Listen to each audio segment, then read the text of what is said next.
ये 16 किलोमीटर का रास्ता कोई ट्रैक नहीं है, ये मेरी हिम्मत और लिमिट्स का टेस्ट है। तो हेलो दोस्तों, मैं नेहा आज फाइनली पहुंच चुकी हूं कटरा। हम 30 घंटे की ट्रेन जर्नी करने के बाद अब हम यहां पहुंच चुके हैं और हमने यहां पे पर्ची निकलवा ली है दर्शन करने के लिए। पहले तो सोचा था आराम करके सुबह निकलेंगे दर्शन करने के लिए, पर अब हम रात में ही चढ़ाई शुरू।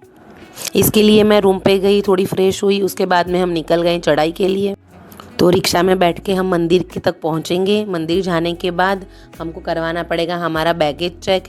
वो सब चेक करवाने के बाद हमारी यात्रा शुरू हो जाएगी। बैग वगैरह चेक करवाने में मेल्स में ज़्यादा लाइन थी, फीमेल में ज़्यादा लाइन नहीं थी। फटाफट से हमारा बैग चेक हो गया और अब हम आगे निकले। वहाँ पे हमको घोड़े खच्चर सब दिख गया, पर जिसको उसमें जाना था वो उसमें जा सकता है, पर हमें नहीं जाना था, तो हमने चल के ही ट्रैकिंग शुरू कर दी है हमारी। यात्रा की शुरुआत करते ही पहले तो मैंने लकड़ी ले ली, क्योंकि अभी ज़रूरत नहीं थी, पर आगे जाके ज़रूरत पड़ने ही वाली थी।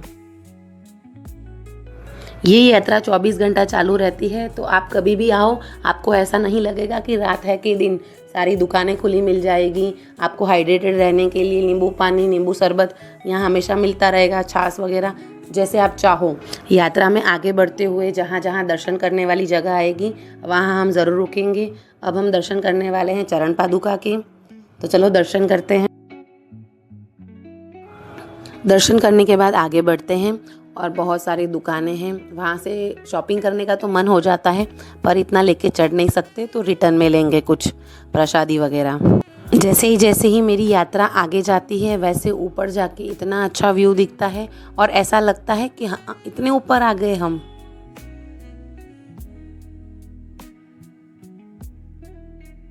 इससे पहले मैंने यात्रा दिन में की थी, तो मैंने दिन का व्यू भी देखा है।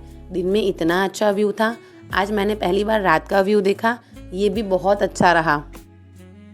जल्दी पहुंचने के चक्कर में मैंने 2-4 बार गलतियां कर ली, और वो भी एक ही गलती कि सीढ़ियों से जाने की गलती, और वो गलती करने के बाद मेरी जो हालत हुई है आप ही देख लीजिए। मॉर्निंग टेम्परेचर था 8 डिग्री, और मुझे तो पता नहीं क्यों, मेरी बॉडी की वजह से या मेरे वज़न की वजह से मुझे बहुत ज़्यादा सांस चढ़ रही थी और खांसी भी आ रही थी, तो मैं आराम से बैठ गई। आधे वीडियो तो ये बंदरों की वजह से मैं नहीं ले पाई हूँ। फाइनली अब मैं वहाँ पहुँचने वाली हूँ जिसका मुझे बहुत टाइम से इंतज़ार था, और फाइनली माता का बुलावा आ गया और हम पहुँच चुके हैं माता वैष्णो देवी के मंदिर के पास। तो आगे जाके हमें फ़ोन जमा करवाना पड़ेगा, तो आगे की वीडियोस मैं नहीं ले पाऊँगी। सुबह जल्दी ही माता रानी के दर्शन करने के बाद हमको भैरव जाना था, पर अब पैर में बिल्कुल ताकत नहीं बची थी कि हम भैरव के लिए भी चढ़ पाए। इसीलिए हमने रोपवे का वेट किया, और रोपवे वेट करने में सुबह वो 8 बजे खुलने वाला था, तो तब तक हम लोगों ने 4 घंटा आराम किया। और आराम करने के बाद अब हम रोपवे में बैठ के जा रहे हैं भैरव के लिए। वैष्णो देवी के लिए ये कहा जाता है कि अगर आप माता रानी के दर्शन करते हो और जब तक आप भैरव के दर्शन नहीं करते हो, तब तक आपकी यात्रा अधूरी गिनाएगी।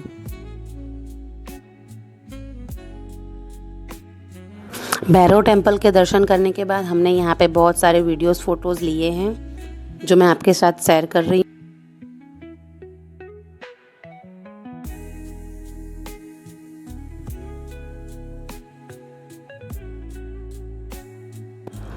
तो फाइनली हमारे यहाँ पर भी दर्शन हो गए हैं, और मैं तो अब नहीं चलने वाली हूँ। अब मैं खच्चर करके खच्चर से ही नीचे चली जाऊँगी, और भैरव के दर्शन करने के बाद मैं वापस भवन तक नहीं जाऊँगी। उसके अलावा दूसरा भी एक रास्ता है, वहाँ से भी हम रिटर्न जा सकते हैं, 2-3 किलोमीटर कम पड़ता है, तो अब हम वहीं से जाएंगे, पर खच्चर से। थके हारे वापस तो जा रही हूँ, पर ये अंकल से बातें करते करते अंकल से सब पंचायत भी कर रही हूँ मैं कि अंकल आप यहाँ पे कहाँ रहते हो, आपके यहाँ पे सारे जेंट्स दिखते हैं, औरतें नहीं दिखती हैं, और जेंट्स भी इतने गोरे चिट्टे, कि इसका राज क्या है, यहाँ का खाना ऐसा है कि यहाँ के मौसम के हिसाब से। तो अंकल से बातें करते करते करते अब हम नीचे जा रहे हैं। रास्ते में और भी यात्रालु आ रहे हैं, और अच्छे खासे माता रानी के गाने भजन सब गाते हुए, डोल वोल बजाते हुए। तो मैंने तो रात में आके ये सब मिस कर दिया, पर अगर आप आओ तो एक बार रात में आओ, कभी एक बार आओ तो दिन में आओ। ऐसा हो तो रात में आओ और दिन में रिटर्न में निकलो, तो आप दोनों तरह की चीज़ें देख सकते हो। यहाँ पर मैंने ऐसा भी देखा है कि उम्र वाले आंटीज़ थे, कोई लोग हैंडीकेप थे, फिर भी आ रहे हैं, और वो भी बिना खच्चर के चल के। जब भी होगा, जैसे भी होगा, हम पहुँच जाएंगे, ऐसा सोच के। तो आप भी ज़रूर आइए, और आप अगर यहाँ पर आए हो और आपने कुछ अच्छा एक्सपीरियंस किया हो तो मेरे साथ शेयर करना ना भूलें। और आपने अभी तक मेरे चैनल को सब्सक्राइब ना किया हो तो सब्सक्राइब ज़रूर करें, लाइक करें, कमेंट करें। Thank you.